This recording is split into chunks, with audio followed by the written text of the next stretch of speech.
विग्रह की सेवा में सिद्धि तत्काल होती है। विग्रह सेवा में सिद्धि तत्काल होती, बहुत जल्दी सिद्धि होती है श्री विग्रह की सेवा में। पर श्री विग्रह की सेवा में ये पाषाण की प्रतिमा है ऐसा भाव मन में रहता है, ये साक्षात भगवान है ऐसा भाव नहीं रहता। ऐसा भाव मन में रहेगा तो कोई न कोई अद्भुत लीला हो जाएगी। पूरा कला गांव में जो चतुर्भुज भगवान हैं, उनका विशेष पर्व में स्नान अभिषेक होता है। तुमने तो दर्शन किया ना, तुमने भी किया। स्वयं प्रकट चतुर्भुज भगवान है।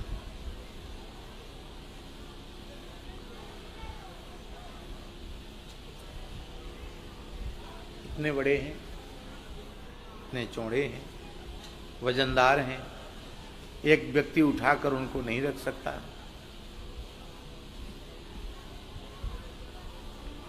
और गोसाई जी ऐसा होता है, आपके यहां भी होता होगा, कि पुजारी परिवार में सूतक आ गया तो आपके यहां कौन सेवा करता है? दूसरे गोसाई। वो एक ही परिवार के होने पर उनको सूतक नहीं लगता क्या है?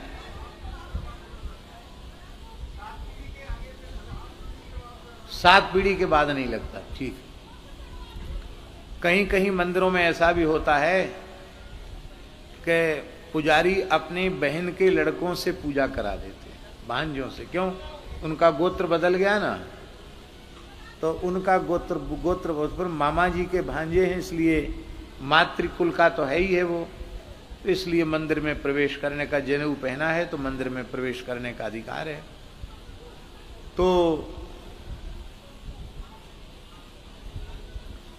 एक बालक को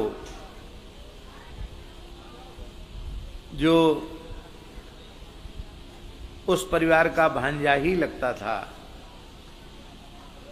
उस बालक को कहा, कोई सूतक वगैरह आ गया था, बोले पूजा करो तुम, ऐसे ऐसे पूजा करना और बहुत शालिग्राम जी की केवल सेवा कर लेना, आरती कर लेना, भोग लग जाएगा। अपरस की सेवा है वहां। तो बालक के मन में आया कि ठाकुर जी गर्मी का समय बिना नहाए रह जाएं, ठीक नहीं, तो सबसे पहले ठाकुर जी को क्यों न नहवाया जाए। तो ठाकुर जी से कहा, प्रभु आप कृपा करके स्नान के लिए आइए। जैसे ही प्रार्थना करके उठाया ठाकुर जी को, ठाकुर जी फूल जैसे हो गए। इतने विशाल ठाकुर जी हैं कि एक व्यक्ति, जवान आदमी भी उठा के नहीं रख सकता, और एक छोटे से बालक ने इतने बड़े ठाकुर जी को उठा के तांबे की परात में विराजमान कर दिया, बढ़िया से नहवाया, नहा के फिर ऊपर रख दिया, नीचे नया कपड़ा, ऊपर से नई पोशाक। तो सूतक निवृत्ति के बाद पूछा गया कि ये कैसे हो गया? ठाकुर जी को स्नान कराया, तो उठा के कैसे रखा? बोले बस सहज आ गए, सहज ऊपर चले गए। अब यह भाव होता कि ये पत्थर हैं, वजनदार हैं, तो बिल्कुल नहीं उठते, टच से मस नहीं होते।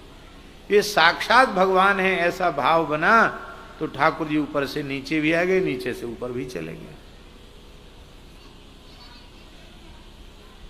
ये घटना तो कोई बहुत पुरानी नहीं है। विग्रह में ये धातु का विग्रह नहीं है, पाषाण का विग्रह नहीं, साक्षात भगवान है, ये भाव हो। हमारे पूज्य धर्म संघ वाले गुरु जी, ध्यान से सुनो, वो ठाकुर जी की सेवा कर रहे थे, अंकित जी, और गुरु जी वृद्ध थे, अपने हाथ से ही सेवा करते थे। तो उनके सेवा कुंज वाले घर में मंदिर था, उसमें मंदिर में ऊपर सिंहासन में शालिग्राम जी उठाए। अब वृद्ध शरीर था तो खड़े होकर ऐसे उतार रहे थे, और हाथ से शालिग्राम जी छूट के थाली में गिरे। तो गुरु जी को भय हुआ, ठाकुर जी को बड़ी चोट लग जाएगी। पाषाण सोचें तो चोट लगेगी, पाषाण में चोट क्या लगेगी? ठाकुर जी ये सोचे तो गुरुजी कांप गए। अब इतने ठाकुर जी को कहीं चोट न लग जाए, तो ठाकुर जी बड़ी तेजी से आए और तुलसी पुष्प का स्पर्श किया उन्होंने, गिरे नहीं, खाली छुआ। फिर ठाकुर जी उठे और फिर से अपने सिंहासन में बैठ गए। संभव है कि ठाकुर जी नीचे आके फिर अपने आप उठ के ऊपर से बैठ जाएं? संभव है? संभव है। कब संभव है? तब संभव है जब शालिग्राम में शिला बुद्धि न हो। ये साक्षात भगवान है। गुरु जी की ये बुद्धि थी, इसलिए इनको कष्ट न हो जाए तो ठाकुर जी फिर से सिंहासन में बैठ गए।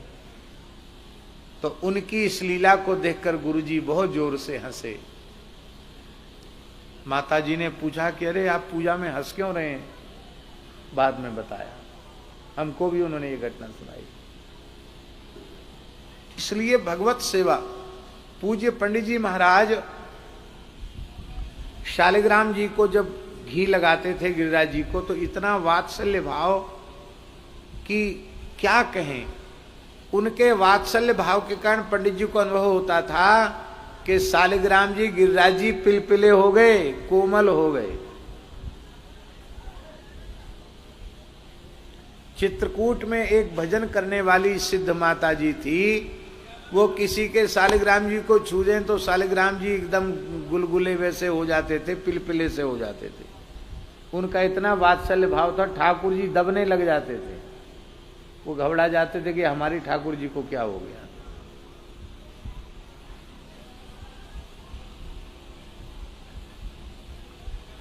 एक बाबा जी जमुना जी में गोता लगाए रहे और अपने लड्डू गोपाल जी को अपनी झोली से निकाल के बिछोना बिछा के और गोपाल जी पधरा दिए।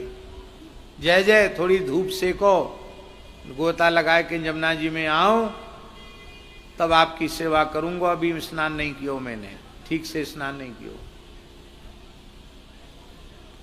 बाबा जी तो स्नान ध्यान में लग गए।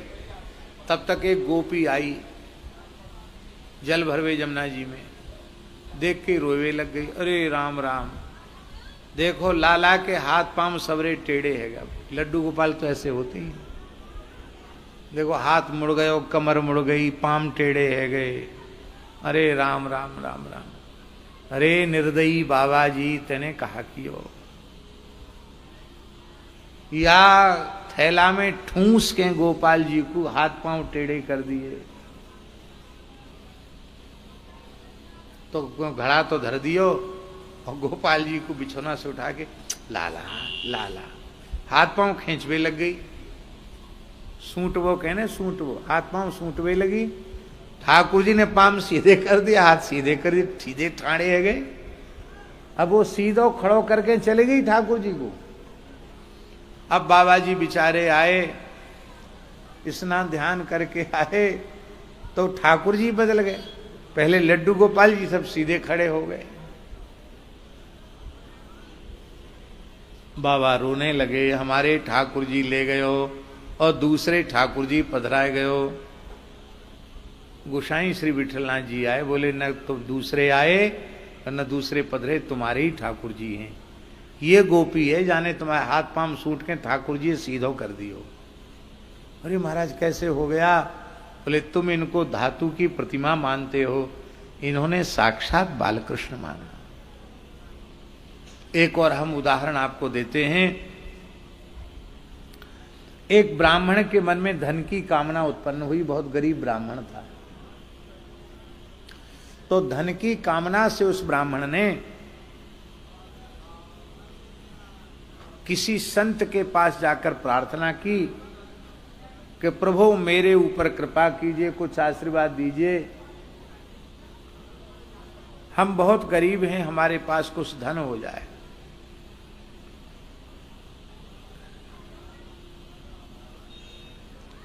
संत ने कह दिया, माया को सब जग भजे, माधव भजे न कोय, जो कदाचि माधव भजे तो माया चेरी होए। गोपाल जी की सेवा करो। अब विचारो ब्राह्मण प्रेम से रोज पंचामृत बनाए के गोपाल जी स्नान करावे, खूब सुंदर से सेवा पूजा करे। ठाकुर जी रीझ गए उस ब्राह्मण के भाव पर, और इतने रीझ गए कि उस ब्राह्मण का रहा सहा धन भी चला गया। क्योंकि ठाकुर जी खुद कह रहे हैं, यस्याह मनुग्रहणामि हरिष्ये तद्धनम सनई, जिस पर मैं ज्यादा कृपा करता हूं धीरे से उसका सब धन छीन लेता हूं। तो ज्यादा वाली कृपा कर दी गोपाल जी ने। अब और उसकी हालत खराब हो गई। बोले हमारा काम धंधा तो और चौपट हो गया। अरे बोले जिन बाबा जी ने गोपाल जी की सेवा बताई वो बढ़िया बाबा जी नहीं, किसी दूसरे बाबा जी पे चलो। दूसरे बाबा जी थे वो देवी जी के भगत थे। देवी मैया खूब पैसा दे, हाँ, क्योंकि लिखा है भागवत जी में, धन की कामना से दुर्गा की उपासना करनी चाहिए। धन की संपत्ति की अधिष्ठात्री देवी है, खूब धन देती है। तो वो दुर्गा जी की उपासना करने लग गए। उसने ए गोपाल जी थोड़ी धन देते हैं, धन तो दुर्गा जी देती है, धन देने वाला विभाग तो दुर्गा जी का है। अब वो दुर्गा जी की मूर्ति पधरा ली, उनको खूब पंचामृत से स्नान करावे, गुग्गुल की धूप दिखावे, नाचे देवी के सामने। और वो लड्डू गोपाल जी थे ना जो, उनको ऊपर ताक में धर दिया। न नहलाना, न धुलाना, न भोग लगाना, कुछ नहीं। धूल चढ़ रही गोपाल जी के ऊपर। देवी जी की पूजा करने लगे। एक दिन पूजा स्तुति करते करते, धूप आरती करते करते प्रेम में नाचने लग गया। और आरती करके धूप धर दी, और धूप आरती धर के देवी जी की स्तुति करने, न मंत्रम नो यंत्रम तदपि च न जाने स्तुति महो, इत्यादि प्रकार से स्तुति करने लग गया। अब स्वाभाविक धुआं तो ऊपर की ओर उठता है, तो धुआं जो धूपदानी का उठ रहा था वो सीधे ताक में बैठे हुए गोपाल जी के पास जाने लगे। वहीं से खिड़की थी तो वहीं से धुआं बाहर निकलना था, तो गोपाल जी के पास धुआं जाने लग गया। ये नजर पड़ गई उस ब्राह्मण की। ब्राह्मण बड़ा नाराज हुआ। अरे वाह, ये बढ़िया रे, धन देने में तो तुम्हारी नानी मर रही थी, और हमारी देवी मैया को सबरो धुआं धूप सूंघे चले जा रहे हो, हैं? ऐसे नहीं सूंघने देंगे, मुफ्त में ही सूंघे चले जा रहे हो। तो वह ब्राह्मण ने कहा कि ओ गोसाई जी, रुई लेके गोपाल जी की नाक में ठूंस दी, बढ़िया ते पैक कर दी नाक। जैसी नाक में रुई ठूंसी, गोपाल जी बोल पड़े, मैं प्रसन्न हूं, वरदान मांग, वरम ब्रूही। ब्राह्मण ने कहा जय जय, इतने दिनान सेवन तक सेवा करी तब तो रीझे नहीं, आज नाक में रुई ठूंसने पर कैसे रीझ गए? बोले अब तक तब तक तुमने हमको पीतल की प्रतिमा माना, लेकिन आज तुम्हारे मन में आ गया कि मैं सूंघता हूं, बस इसी भाव पर मैंने रीझ कर प्रकट होकर के दर्शन दिया।